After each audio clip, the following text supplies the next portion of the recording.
esencial tiene que ver con que su idea de la mente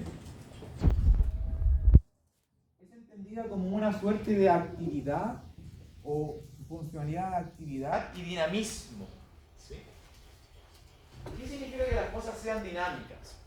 Se contrapone a esta idea de mente estática. ¿Sí? Es decir, como que no habría esta posibilidad de transformación de algo.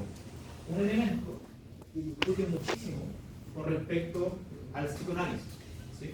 ¿Por qué? Porque muchas veces el psicoanálisis establece esta idea de una suerte de eterno retorno, ¿sí? Donde es imposible que las personas puedan subsanar su malestar, como ya mencionamos en la conversación anterior, ¿verdad? Pero en esta manera es como que nosotros podamos transformarnos, ¿sí? En función de nuestras capacidades exclusivas del hombre y por extensión también de las mujeres y del ser humano en su amplitud, en función de esta capacidad auditiva, de cognición y de juicio. ¿Sí? ¿Qué entendemos por volición? Volición está en nuestra capacidad de voluntad, ¿sí? De sobreponernos a posibilidades adversas, de querer hacer algo y poder lograrlo. ¿Sí? Entonces nosotros tendríamos como una suerte de capacidad muy implicada en nosotros como parte de los seres humanos, que podemos construir nuestra realidad. Ahora, nuevamente en conversación, por ejemplo, con el conductismo, estaba de hecho en la prueba con lo verdadero y falso, tenía que ver con que una idea de Watson era de que no hay que diferenciar entre los estudios de los animales y los estudios de los seres humanos. En este caso, esta perspectiva reconoce estas capacidades de juicio, cognición y volición como exclusivas de los seres humanos y por lo tanto ya no interesaría el estudio experimental, por ejemplo, con los animales. ¿Sí?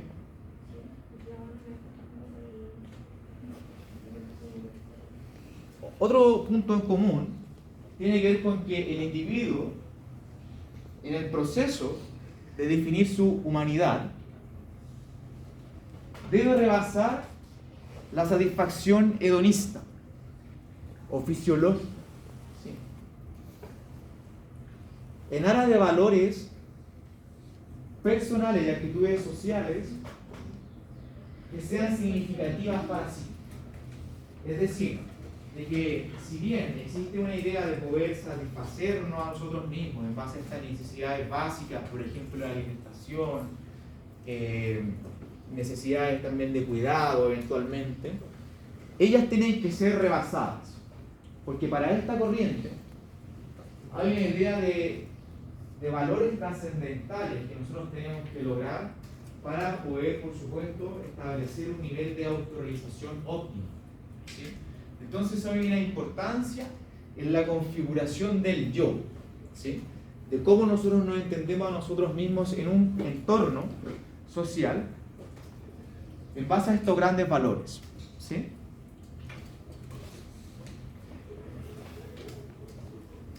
Entonces, ¿cómo poder quizá inaugurar la presentación de esta corriente o movimiento?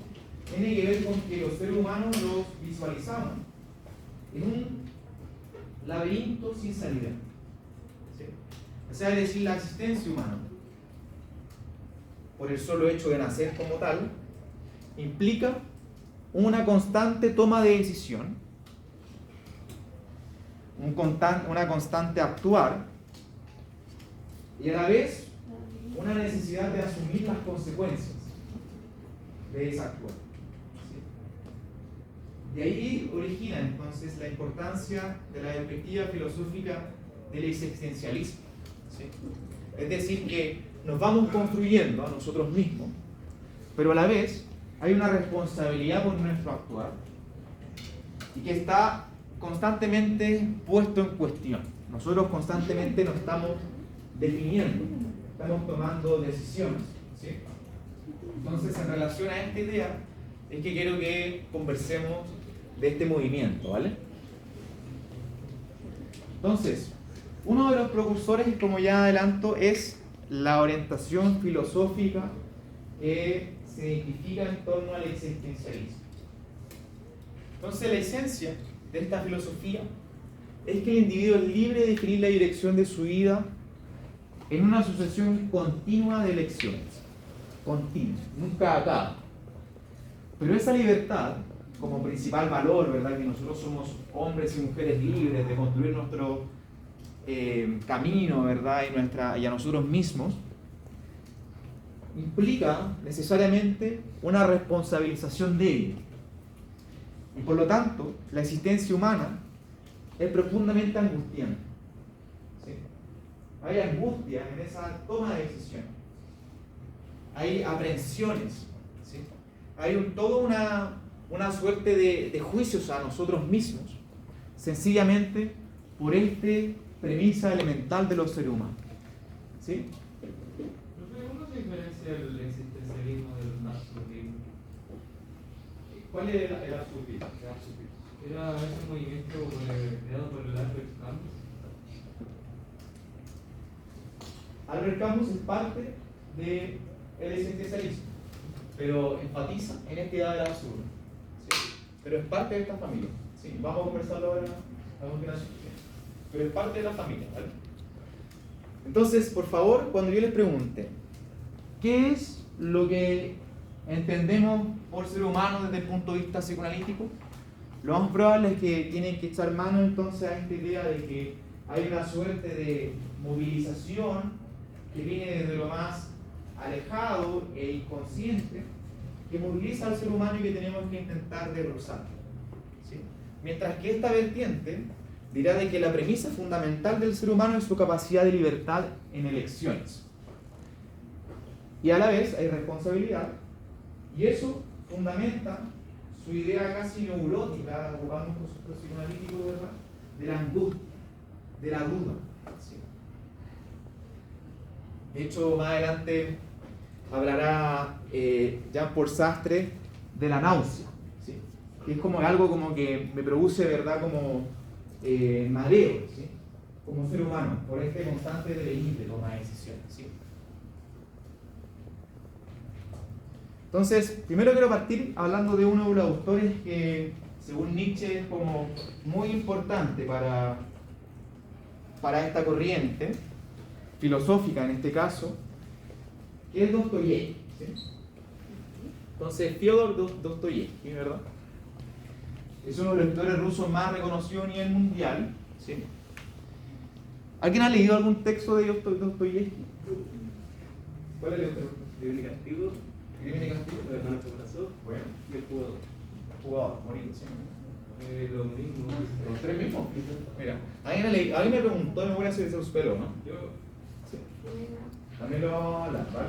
Entonces, ¿por qué leer a Dostoyevsky? ¿Sí? ¿Y por qué, desde el punto de vista de la literatura, nos podría ayudar a pensar un sistema psicológico? ¿Sí? Fundamentalmente porque Dostoyevsky se identifica como el padre, uno de los primeros entonces en hacerlo, de lo que llamamos la literatura psicológica, ¿sí?, en donde la centralidad de su narración en prosa, en contar una historia, está organizada en base a dar cuenta de nuestras contradicciones,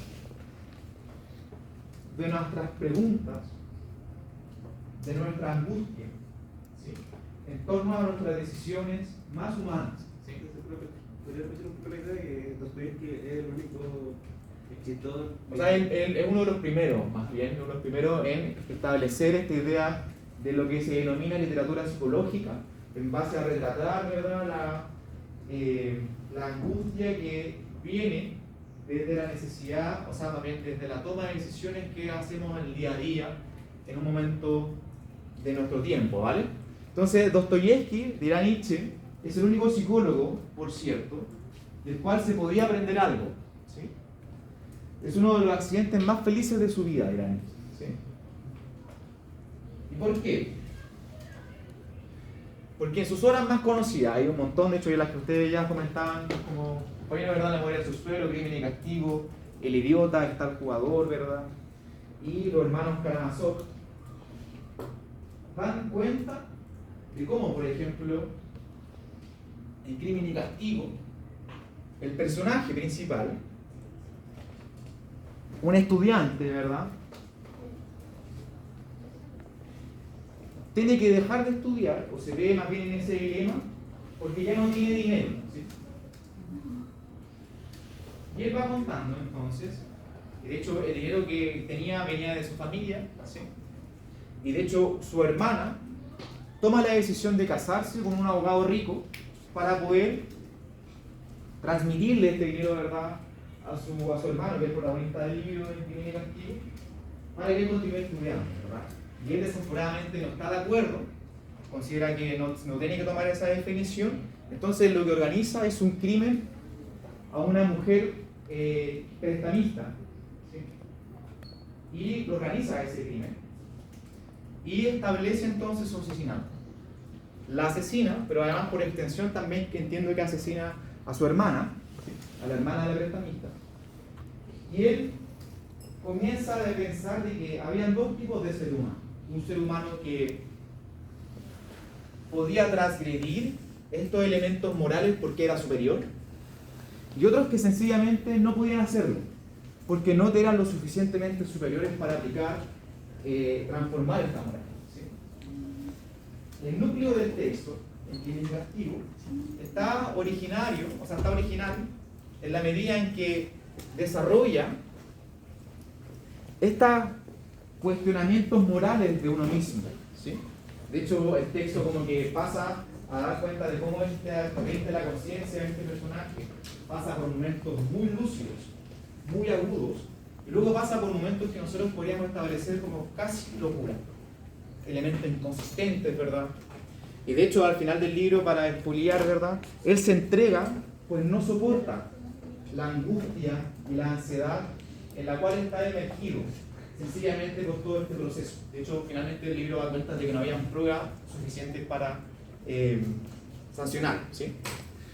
Entonces, yo les recomiendo mucho que lean, de hecho, para que lean también Los hermanos Karamazov o El idiota, que es un libro muy, muy bueno, ¿verdad?, donde se da cuenta de esta dificultad de las decisiones sociales, como en definitiva poco a poco nos entrampamos en nosotros mismos en base a estos elementos más de discusión moral, ¿vale?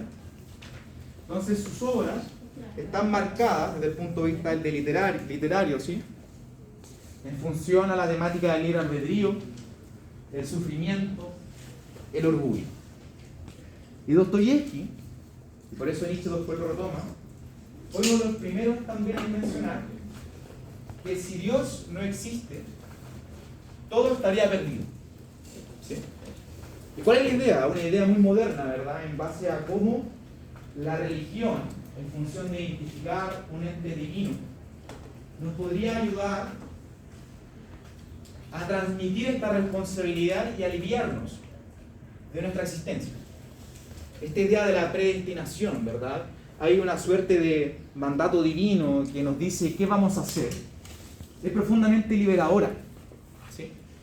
Mientras que si eliminamos este ente divino, como que originalmente lo identificamos con el Dios, ¿verdad?, eso ya no existiría. Y caeremos en un abismo completo de todo, ¿verdad? Entonces, por eso en sus obras es como, si Dios no existe, esto es lo que vamos a llegar a ser, ¿verdad? O esto es lo que podemos llegar a ser, ¿sí?, en base a esta angustia, ¿vale?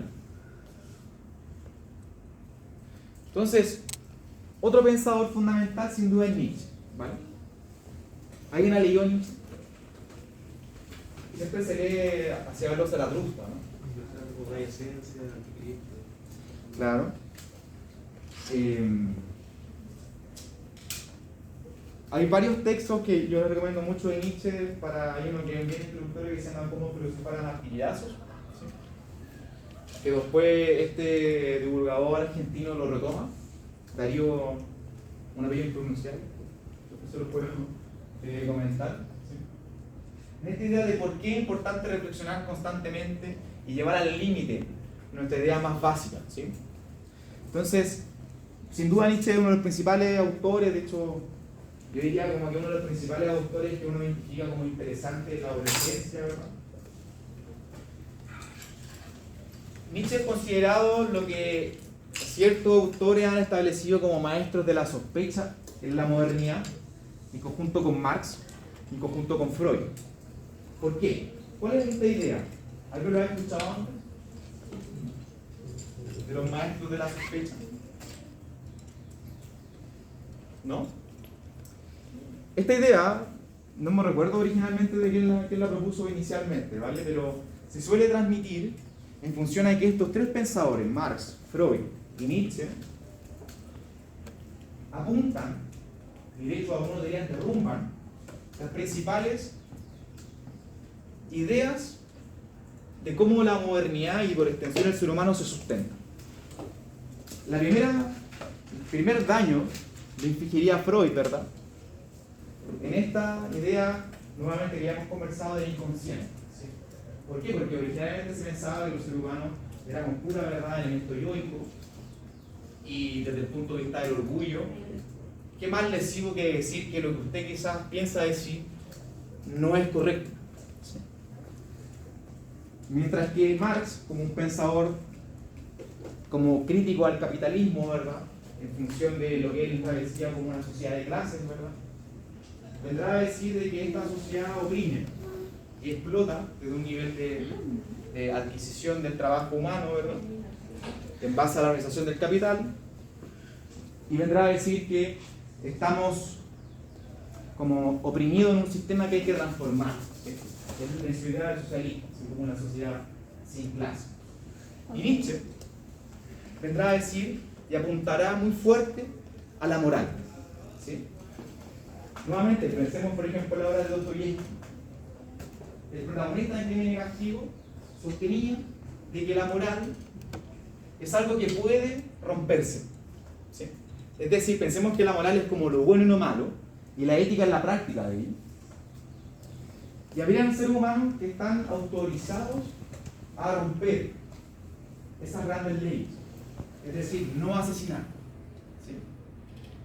O, por ejemplo, no respetar, por ejemplo, un juicio legal. ¿Sí? ¿Por qué? Porque dirá de que eso es una forma de subordinación al rebaño humano. Y esta idea del superhombre, muy importante en Nietzsche, viene a decir que los superhombres deben romper y cuestionar estas premisas de la moralidad, porque en definitiva lo que vienen a hacer es domesticar y romper con el principio más básico de los humanos, que es la libertad. ¿Sí? Entonces, una de las grandes ideas de Nietzsche tiene que ver con esta idea del superhombre. ¿Sí? Además, Nietzsche, obviamente, como bien mencionábamos, un lector de Dostoyevsky, dirá que Dios ha muerto. ¿Sí? Dios ya no existe. Y es otro daño que le inflige a la humanidad. ¿Sí? Esta idea no es algo que nosotros deberíamos hacer caso, ¿verdad? Porque no existe. Solamente estamos los seres humanos y hay hombres más fuertes que otros, y eso hay que aceptarlo. Pero con superhombre Nietzsche se refería así como alguien que rompería la moral para avanzar a una verdad más buena, o simplemente... ¿Cómo eso más bueno? Así como para guiar a la humanidad al lugar correcto. No, sencillamente porque es más fuerte y lo puede hacer. Pero entonces romper la moral es como que no le importa a nadie. Claro, pero habría que leerlo quizá en otra clave. Yo pienso que la tecla que hay que tocar ahí tiene que ver con que la idea del superhombre es básicamente justificar de por qué existen grupos superiores a otros, o grupos que gobiernan por sobre otros. Porque no sé si ustedes han visto esta serie que, bueno, ya está la siguiente que no sé si es como precuela de God, de Game of Thrones, que ahora está House of the Dragons, ¿verdad? Sí. ¿La han visto? ¿Ya? ¿Y cuál es la idea que transmite? Es la idea como bien visceral de la política, ¿cierto? En donde hay gente que respeta las leyes de la política. Es decir, que respeta la idea del convencimiento de los demás, ¿verdad? Pero lo que nos muestra esa serie es de que aquellos que gobiernan son precisamente los que no respetan esas leyes. ¿Sí? Aquellos que están dispuestos a asesinar, a armar tramas, ¿sí?, a conspirar en definitiva. ¿Sí? Para poder satisfacer sus necesidades y ansias de poder, ¿verdad? Entonces, lo que viene a retratar es eso, que hay algunos que están autorizados a poder exponer su fuerza, Mientras que hay unos que aceptarían la moral como tal y no lo harían, ¿verdad? ¿Alguien tiene una pregunta? Yo diría, tiene que ver un poco con el elemento como de psicópata, con esto de ir más allá de los límites, los limítrofes, todo ese tipo de cosas, ¿no? Claro. O sea, no sé si sería como una idea como, porque usted está pensando como la idea de los trastornos, como... Sí, pero no me acuerdo que había un autor que hablaba sobre lo neurótico, lo limítrofe y lo psicótico. ¿Ya?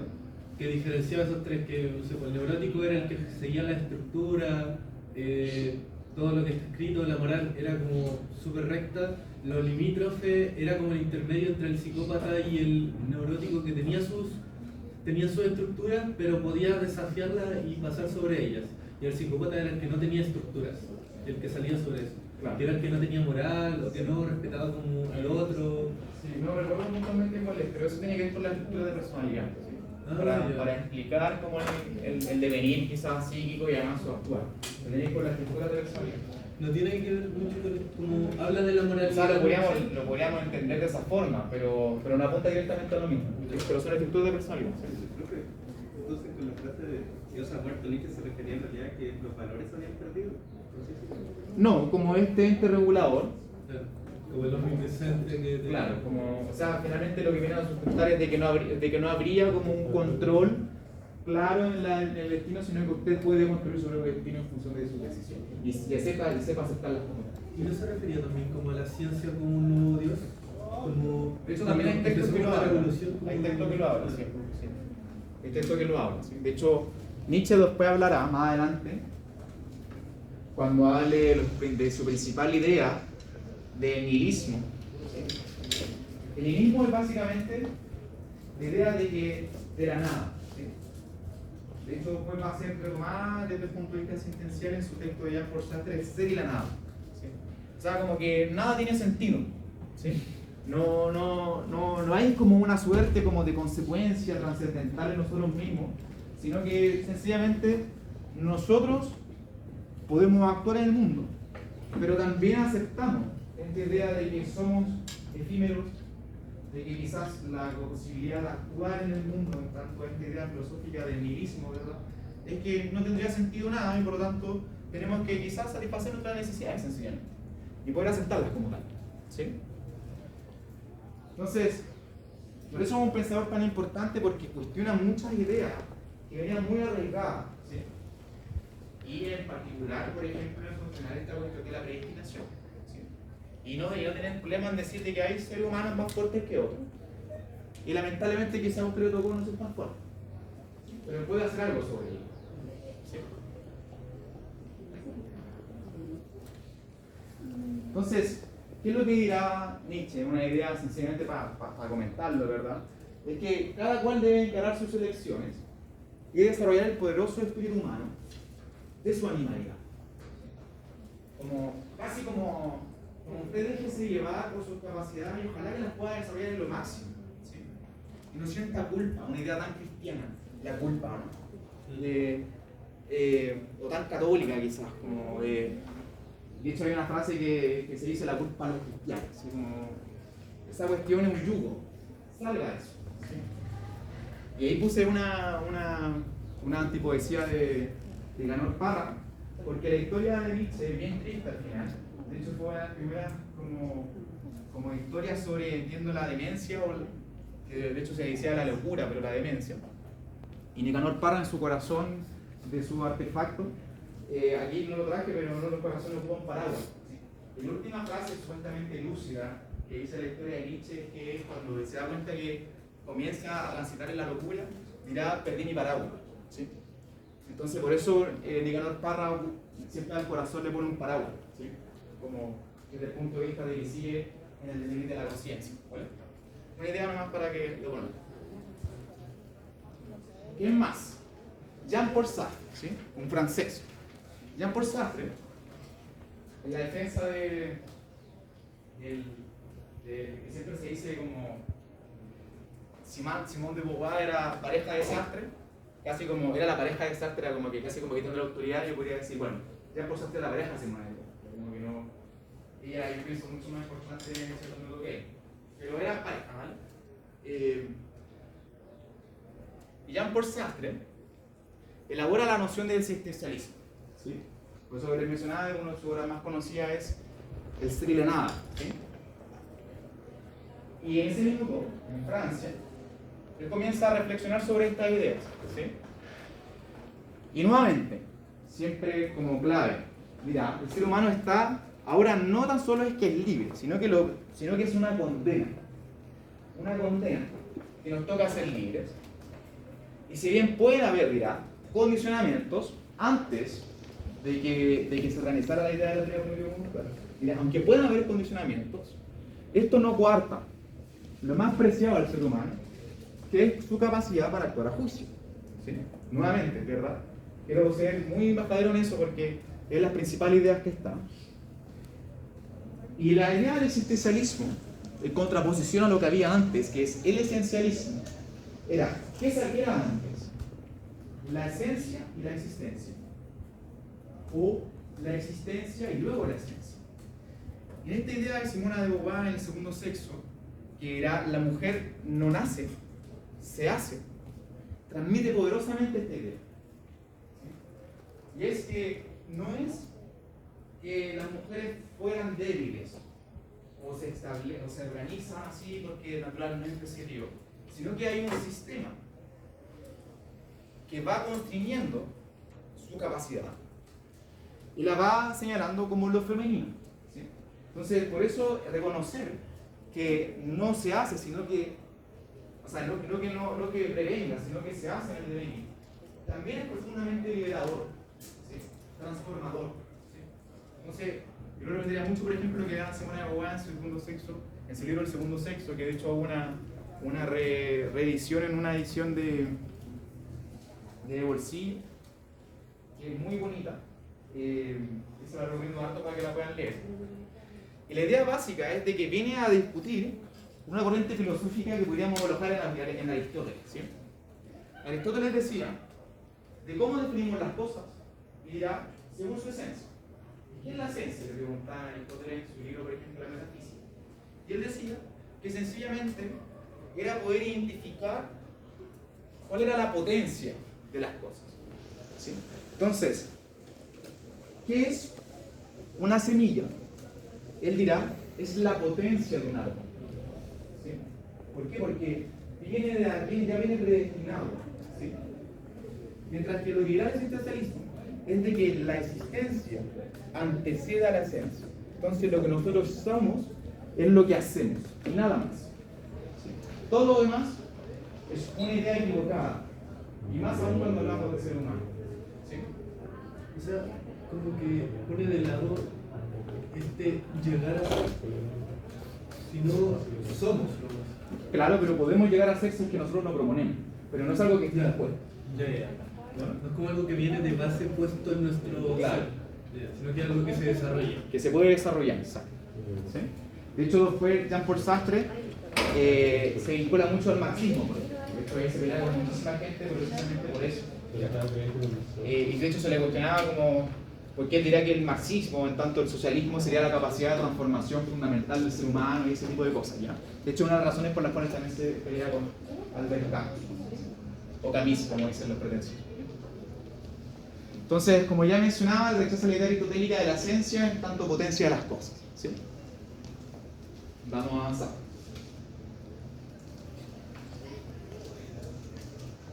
Entonces, por ejemplo, ahí está una foto que está Jean-Paul Sartre con Simona de Beauvoir conversando con el ministro Che Guevara en una entrevista que hacen. Entonces, ¿qué es lo que dirá? Es que la distinción cualitativa entre los hombres y el resto de la naturaleza es nuestra subjetividad, ¿sí? Pero nuevamente, entiende la subjetividad en torno a un privilegio que concede gran dignidad, pero nuevamente que nos condena a algo, y eso produce angustia. Por eso su obra literaria más conocida, a mi juicio, tiene que ver con esta idea del libro de la náusea, ¿sí? Algo que produce náusea, como que la existencia, por definición, nos marea, ¿sí? Esta constante devenir de toma de decisiones, ¿vale? Y nuevamente, para ser más padero, repite esta idea de que Dios no existe, ¿sí? Y que estamos solos, inseguros, ¿sí?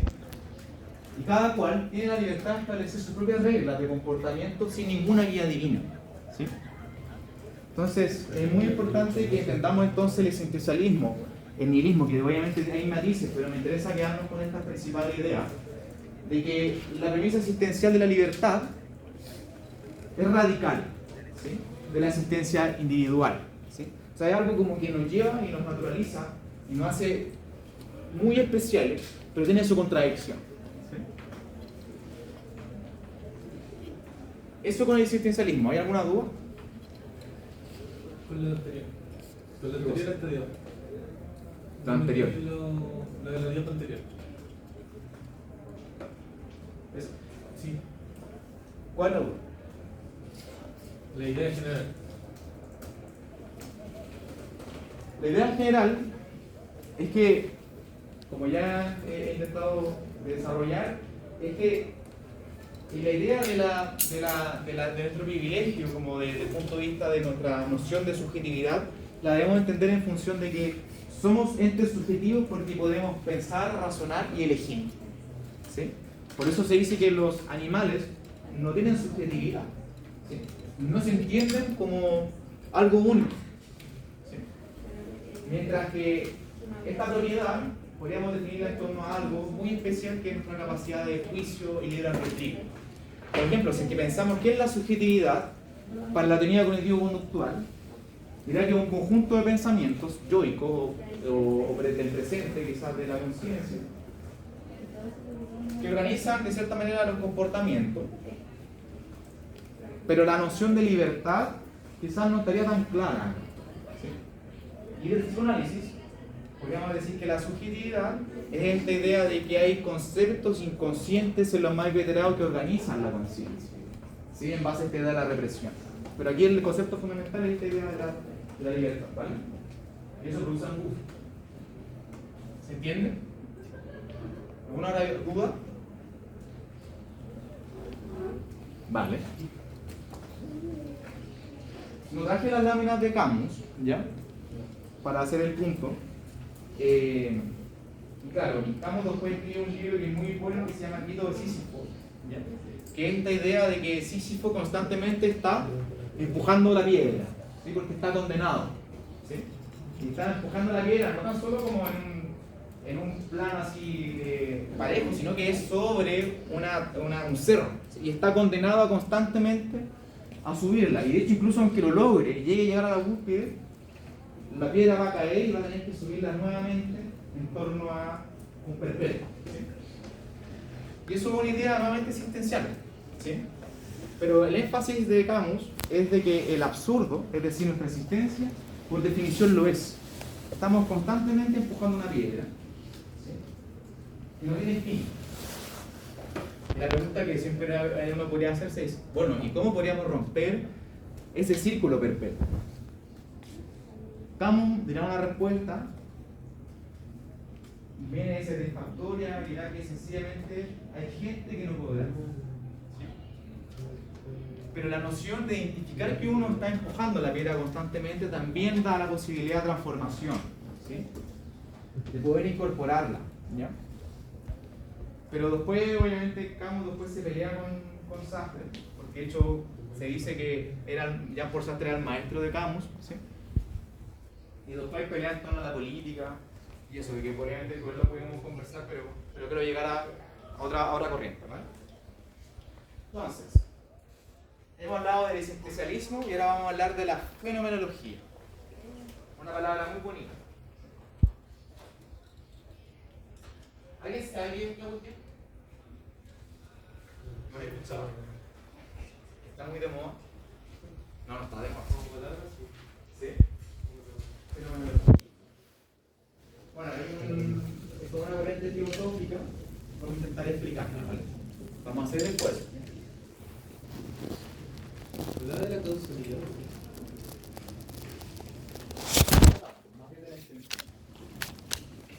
Entonces, ¿cuál es la orientación de la fenomenología? Pregunta Silvio Benigno, ¿vale? Entonces, ¿qué es la fenomenología? Podríamos decir que es el estudio de los fenómenos, ¿vale? ¿Qué es un fenómeno? ¿Sí? Un fenómeno sería algo que es experimentado por un individuo. Entonces, el fenómeno de la vida, el fenómeno de estudiar, el fenómeno de caminar, ¿sí? El fenómeno de observar, es un fenómeno en la medida en que es una experiencia. ¿Sí? Entonces, el acento de la fenomenología es cómo las cosas aparecen, ¿sí? Es cómo nosotros somos capaces, como seres humanos, ¿verdad?, de experienciar algo. La clave de la fenomenología es de que si es que algo no se experimenta, no se experiencia, no existe. ¿Sí? Sencillamente no está. Entonces es una cuestión donde pone nuevamente el centro del ser humano. Y a la vez, esa experimentación es profundamente particular, especial. ¿Sí? O sea, cómo usted experimenta, por ejemplo, el estudiar, va a ser muy distinto a cómo otra persona experimenta el estudiar. ¿Sí? Entonces reivindica esta capacidad de individualización de la subjetividad humana. ¿Sí? Entonces, los grandes precursores, por ejemplo, de la fenomenología hablarán del ser en el mundo. ¿Sí? De hecho, Heidegger en su libro Ser y Tiempo, que lo vamos a comentar, hablará de cómo las cosas aparecen a la mano. ¿Sí? ¿Cómo explicarlo? Yo siempre ocupo este ejemplo, y lo vi en una película. Y de hecho dice tal cual. ¿Qué es la fenomenología?, le pregunta una niña a la mamá, que creo que hacía como clases de filosofía. Y ella explica de que la fenomenología es cuando, por ejemplo, si usted tiene un piano en su casa, y si usted no ocupa ese piano, ¿qué es el piano? No sería un artefacto musical o un instrumento, ¿verdad? Sino que sencillamente sería un mueble, sería algo que no sería adorno, porque se ve bonito, ¿verdad? Pero no tendría esta condición de instrumento. ¿Sí? Mientras que si yo, pensemos de que yo sé tocar el piano y voy a tocar una partitura de Chopin, por ejemplo, o de Bach, ¿verdad? Y toco una partitura. Ese piano aparece en el mundo. Y aparece en el mundo con nuestra experiencia musical. ¿Sí? Entonces, entendamos la fenomenología como aquello que da experiencia a las cosas en función de su uso. ¿Sí? Porque si no se usa de una determinada manera, directamente no existe. Tiene otra connotación. Esto no es funcionalidad que le da a algunas personas. ¿Vale? Entonces, se requiere que el sujeto que experimenta un fenómeno le preste atención a cómo aparece en su conciencia. ¿Sí? Sin prejuicios, tendencias, orientaciones e inclinaciones. Entonces pensemos como que esta corriente es profundamente especulativa en torno a nuestra experiencia de la conciencia y de nosotros mismos, por supuesto, en el mundo y de las cosas. ¿Vale? Entonces, el objeto de la fenomenología es la experiencia y significado para los individuos, pero reconociendo su individualidad, su capacidad de establecer esta diferencia muy especial de cómo nosotros subjetivamos y experienciamos. ¿Vale? Entonces, le puse una H de más, perdón. Los objetivos de este método, ¿sí?, tiene que ver con aprender, ¿sí?, literalmente, así en el mundo, la estructura del fenómeno. Perdóneme que era muy tarde cuando estaba haciendo el live, tenía sueño. Perdón, lo corregiré cuando lo suba, ¿ya? Entonces dice la estructura del fenómeno tal como se muestra, ¿sí? Entonces aprender de la conciencia, sí, identificarlo, ¿vale? Y además nos interesa investigar los orígenes o las bases de ese fenómeno tal cual aparece en la conciencia, o tal cual se experimenta, ¿vale? Entonces nos busca destacar las formas posibles de percibir ese fenómeno, ¿sí? Entonces, el padre fundador de esta corriente es Edmund Husserl, ¿sí? Edmund Husserl, ¿vale? es el fundador de la fenomenología moderna. De hecho, fue un estudioso de la psicología científica en su primer momento. De hecho, estudió con Wundt en su laboratorio en Alemania. ¿Sí? Entonces, su objetivo, siendo una persona que estudiaba la psicología empírica, era desarrollar una filosofía de las ciencias que fuera igual de rigurosa a los métodos empíricos, pero que no exigiera la reducción del objeto de sus constituyentes, ¿sí? Desde el punto de vista de la psicología, ¿sí? Entonces, ¿qué es lo que hacía Husserl? Es que él decía, está bien lo que está haciendo Wundt en su laboratorio, intentando dar base empírica. Acuérdense de que la pretensión de Wundt era poder equiparar la psicología como un estudio de las ciencias naturales, ocupando el método científico, ¿sí? Pero Husserl decía de que este método quizás no es el adecuado para estudiar la mente humana. ¿Por qué? Por su naturaleza. Y por lo tanto, de ahí radica la idea de esta cuestión de la fenomenología, centralizar en cómo las cosas se experimentan, ¿sí?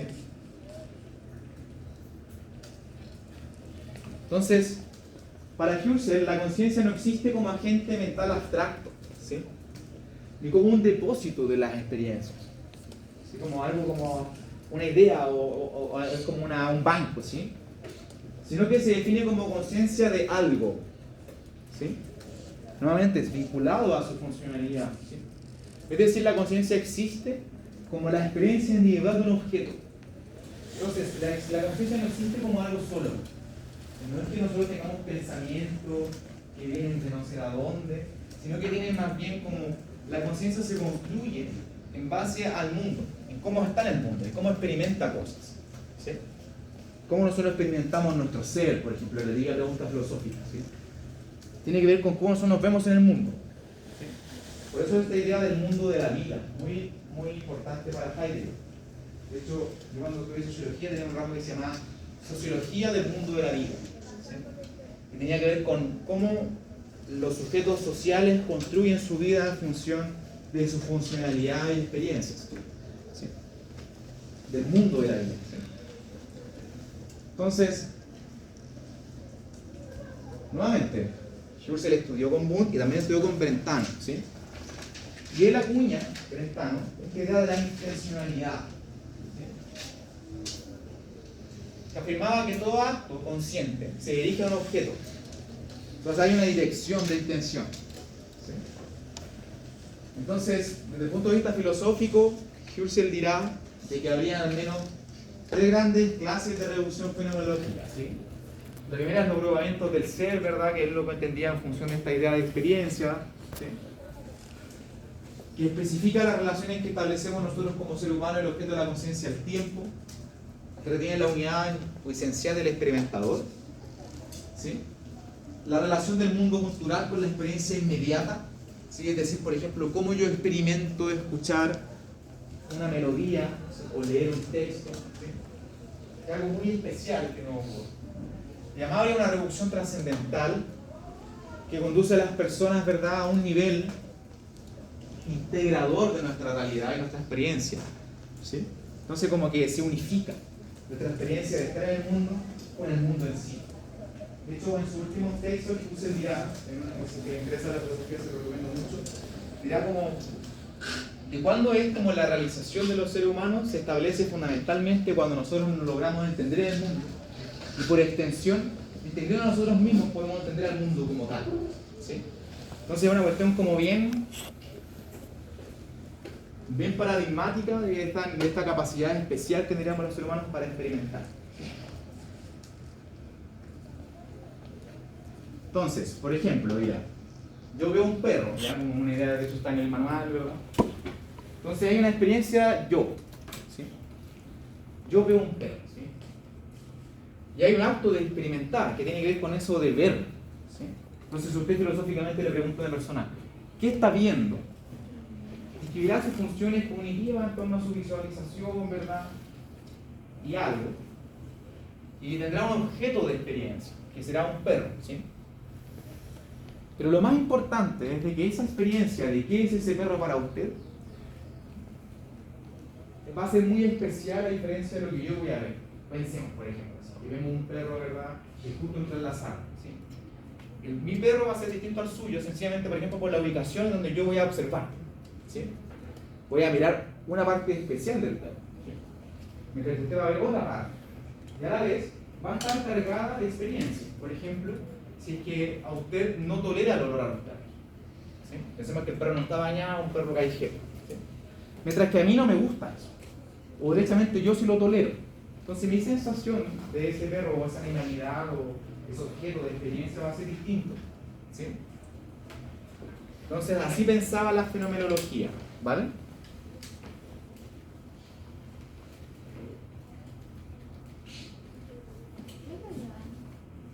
Entonces Heidegger, se me pegó la mierda, nuevamente perdón, estaba cansado.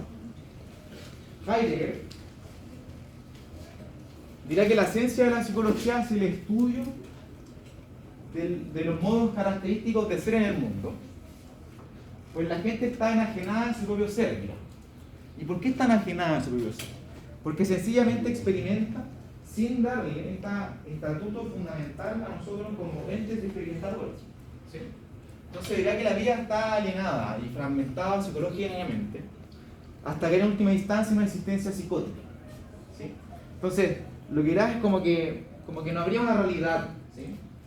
Y lo que sería como profundamente liberador y real para los seres humanos tendría que ver con esta capacidad de experimentar y reconocer este estatuto de experimentador, ¿sí? Entonces el autor dirá que no podemos hablar de individuo ni conciencia, dado que él prefería hablar de existencia, ¿sí? De tres grandes términos, ¿vale?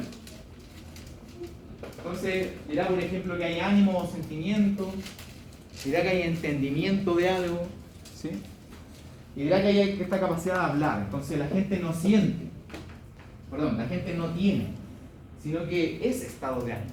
No es que yo tengo miedo, sino que yo estoy experimentando miedo, ¿sí? No es como una cuestión como, por eso habla de enajenación, como que esta idea también de Max, ¿verdad?, de como que el trabajo humano está alienado, es decir, que no sé lo que hago, lo hago sencillamente porque me obligan, ¿sí?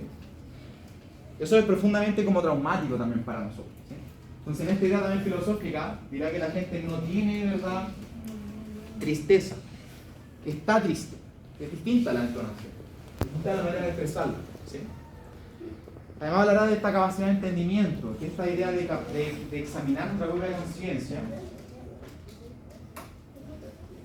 y nuestra búsqueda de un yo, y nuestra comprensión de nosotros, tanto experimentadores, ¿sí? Y el lenguaje sería el vehículo del conocimiento que nos permite transmitir esta experiencia, ¿sí?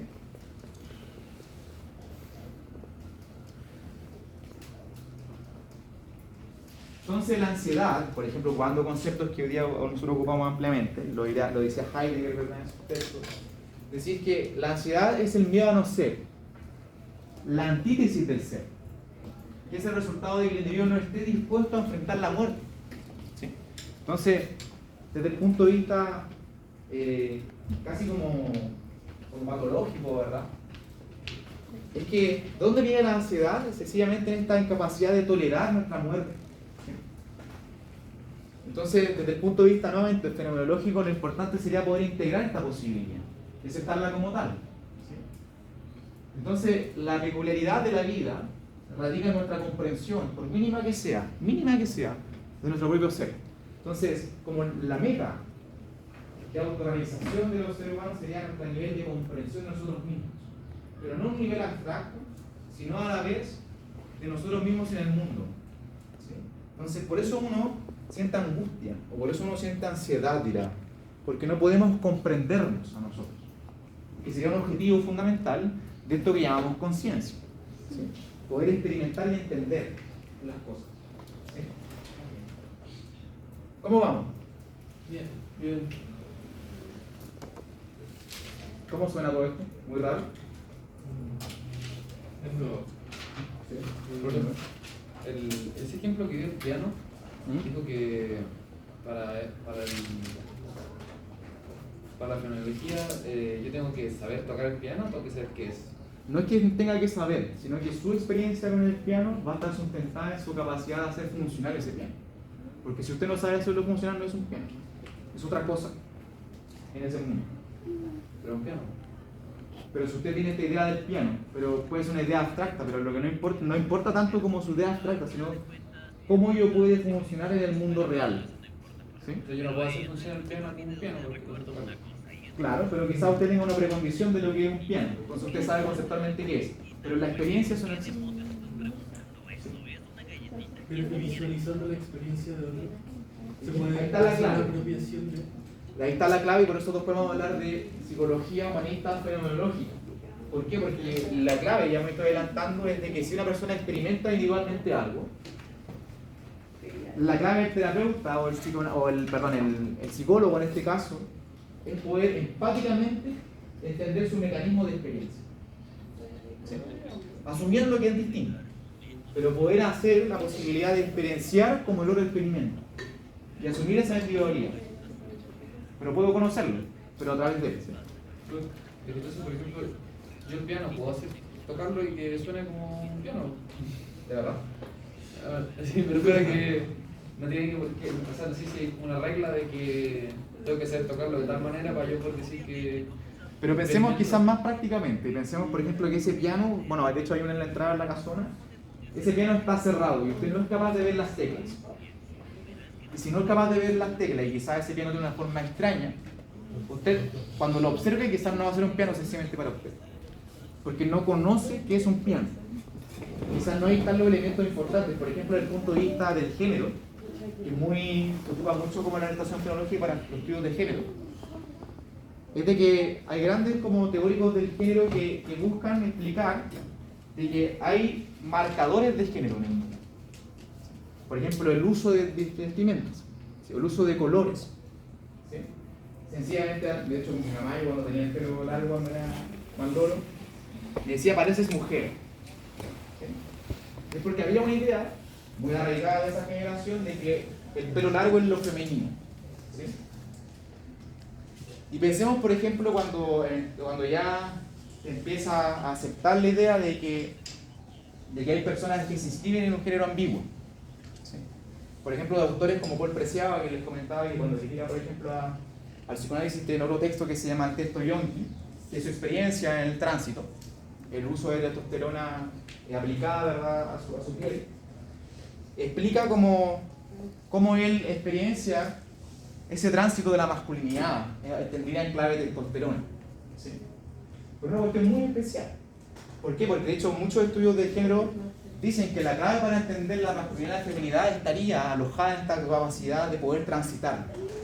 ¿Sí? Porque si viene dado, no se entiende. Mientras que quizás yo puedo transformar mi género y poder cambiarlo o poder quizás asumirlo como ambiguo, podría entenderlo realmente. ¿Sí? Pensando en esta idea de la experiencia fenomenológica nuevamente. ¿Sí? ¿Se entiende un poco, no? Igual tiene que hablar un poco como de la percepción y el conocimiento de las cosas. Por ejemplo, el mismo ejemplo del piano. Que usted hablaba de que si es un piano, porque yo tengo el conocimiento de que es un piano, pero si es abstracto, yo no veo las teclas, puedo inferir que es otra cosa, que puede ser otra cosa. Pero un pianista que sí sabe que es un piano, que tiene el conocimiento sabe que es un piano, Claro. pero yo no. Entonces, O tiene otro tipo de piano en realidad, podríamos decir. Claro, tiene que ver un poco con el tema del conocimiento de las cosas, Sin la duda. base cultural de Sin duda, pero el conocimiento de lo que dirá el fenomenológico quizás no es un conocimiento abstracto, lo que me interesa es el conocimiento práctico, Experiencia. la experiencia, por eso hablamos de experienciar cosas. ¿Sí? Porque era lo mismo si usted vino a la universidad y entendió cuáles eran todos los objetos musicales, ¿verdad? Y cómo funciona, incluso lo escuchó sin verlo, porque su experiencia igual va a estar truncada. Y cuando se experiencia realmente en algo, va a ser distinto. ¿Sí? De hecho, hay todo, por ejemplo, un rollo, después lo voy a comentar después con la perspectiva, pero un rollo, por ejemplo, que hay un autor que se llama no me acuerdo el nombre, pero es Huxley, el que escribió El Mundo Feliz, ¿verdad? Creo que él escribió El Mundo Feliz, ¿cierto? Después escribió un texto que se llama Las Puertas de la Percepción, ¿sí? que leyó Jim Morrison y por eso habla después de por eso le pone a su grupo de dos, Las Puertas. Era un tipo que le gustaba ese ladrón. Pero el tema es que en ese texto Huxley experimenta con la mescalina, ¿sí?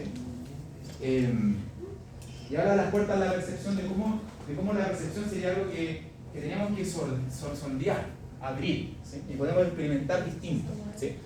Y piensen, por ejemplo, que uno está enajenado, por ejemplo, ocupando las palabras de Heidegger, porque realmente no experimentamos. O no nos damos el tiempo, por ejemplo, de oler las cosas, de sentir las cosas, ¿sí? Y eso es lo bonito, al menos a mi juicio, que tiene esto, ¿ya? Pero eso es una base filosófica, ¿vale? Referirá a la práctica. Claro, la experiencia. ¿Vamos bien? ¿Paramos aquí? ¿Puedo dejar unas ideas nomás? Una chiquitita. Una chiquitita. ¿Qué me dijo tú?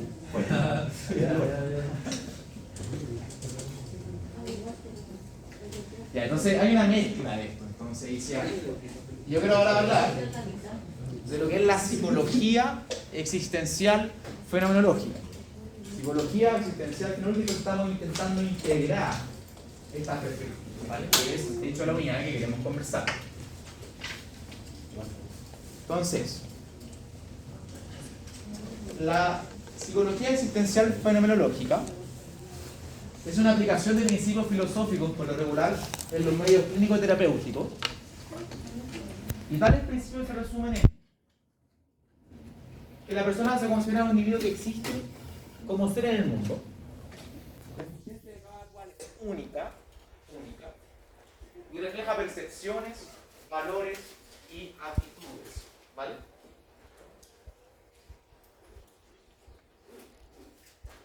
Entonces el individuo debe ser tratado como producto de su crecimiento personal, no como instancia del ser humano en general, ¿sí? Entonces cuando usted de esta perspectiva, como dicen, no, es que los seres humanos somos todos iguales y somos parte de algo, en realidad no, porque en realidad todos experienciamos distinto, por lo tanto habría un estatuto autónomo de nuestra existencia, ¿sí? Entonces la psicología debe ocuparse de la experiencia individual de la conciencia para entender la existencia humana, ¿sí? Por ejemplo, desde el punto de vista de la teoría cognitivo-conductual, que también lo pregunté en la prueba, lo de los pensamientos no nos importa su forma, no importa su funcionalidad, pero hay una idea de función, que de hecho estaba en el debate como una idea de quién dice que es funcional y quién no es funcional, ¿sí? Entonces, en esta idea es que de que hay una suerte de especialidad o especialización de la experiencia, que es lo que constituye al ser humano, ¿sí? Y no nos preguntaríamos como si es funcional o no, sino más bien si el ser humano experimenta ese mundo de forma especial en torno a cómo se establecen sus percepciones, en torno a cómo nos dice. Entonces, por ejemplo, cuando usted está ahí en la clínica y llega una persona y le cuenta, no, es que hoy día tuve como algo catártico, te diría. Hoy día me pasó algo muy especial. ¿Y qué le pasó? Yo hoy día me levanté muy temprano a las 7 de la mañana y fui a correr y me sentí como en las nubes. ¿Cómo en las nubes? No, es que sentí que estaba en la zona, digamos, muchas veces una típica frase de deportista, ¿no? Estaba así con todo, ¿verdad? Todos mis músculos así, pero es lo máximo, ¿verdad? A tope, como que ¿y qué? ¿Cómo me lo retratan? Y ahí te cuentan, no, es que corría, mi cuerpo se sentía distinto, ¿verdad? A mí, cuando me tocó correr justo ahí, quizás en un parque, y justo el parque estaba como, los árboles estaban preciosos, la iluminación. Es todo un tema de la experiencia, ¿sí? Que es importante recoger, ¿verdad? Entonces, estoy intentando transmitirle cómo poder ocupar esto, de poder entender las metáforas y las representaciones de las personas en su autonomía. Porque eso le da a dar claves también de cómo la persona experiencia el mundo y quizás poder ayudarlo en algunos aspectos que estimen convenientes, ¿vale?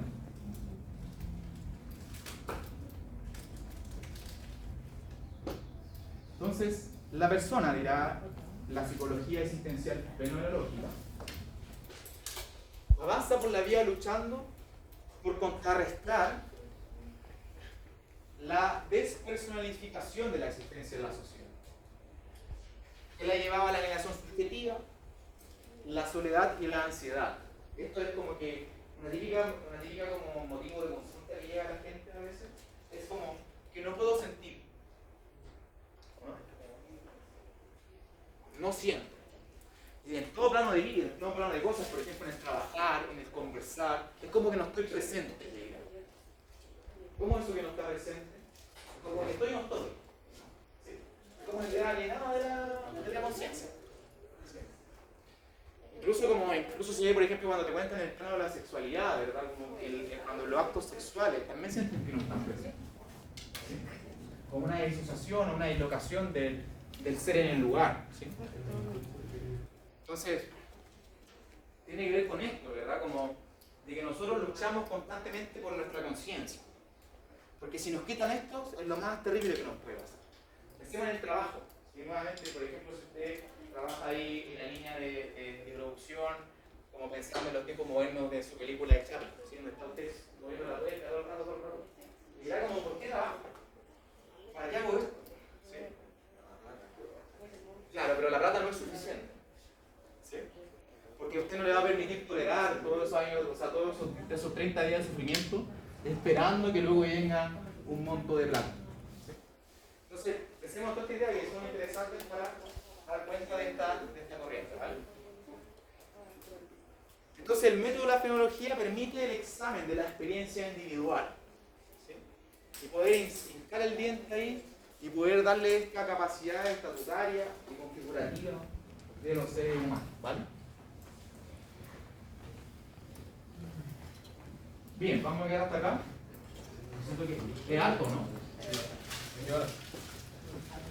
Pregunta, ¿sí? Hablaba igual como esta típica pregunta de cuál es el sentido de la vida o cuál es el sentido de las cosas que estoy haciendo. Puede ser igual como a eso va. O sea, podríamos como la explicación de.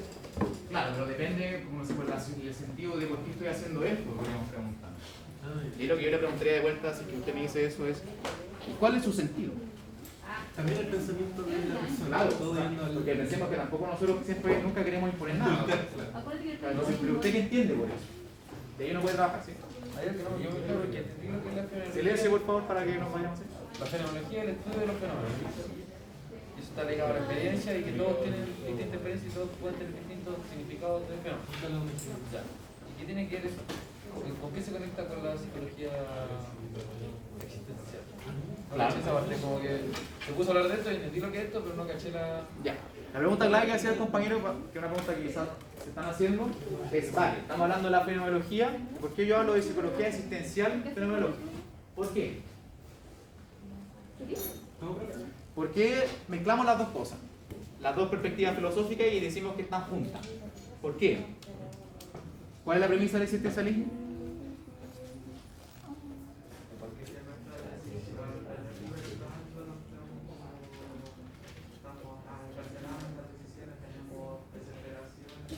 Claro. Entonces, ¿cómo podemos hacer la necesidad de hacer la conjunción de esto? Es que hablamos de que la psicología, desde la existencia fenomenológica, da cuenta de estas dos premisas en comunión. Es decir, que su libertad, en tanto capacidad de elección, da cuenta de una angustia, de esa necesidad de poder elegir siempre, que eso es un estatuto como premisa del ser humano, pero a la vez la experiencia sigue siendo también un elemento importante. Entonces, por eso están en conjunto. ¿Sí? Pero pensemos, por eso yo primero parto contándole el cuento de la filosofía, de qué es lo que dice, para que ahora la veamos en la ejecución en la psicología. Pero son las premisas que la sustentan. ¿Sí? ¿Se entiende? Sí. ¿Uno la duda? Bien, cuídense mucho. Nos vemos entonces la próxima semana, ¿vale?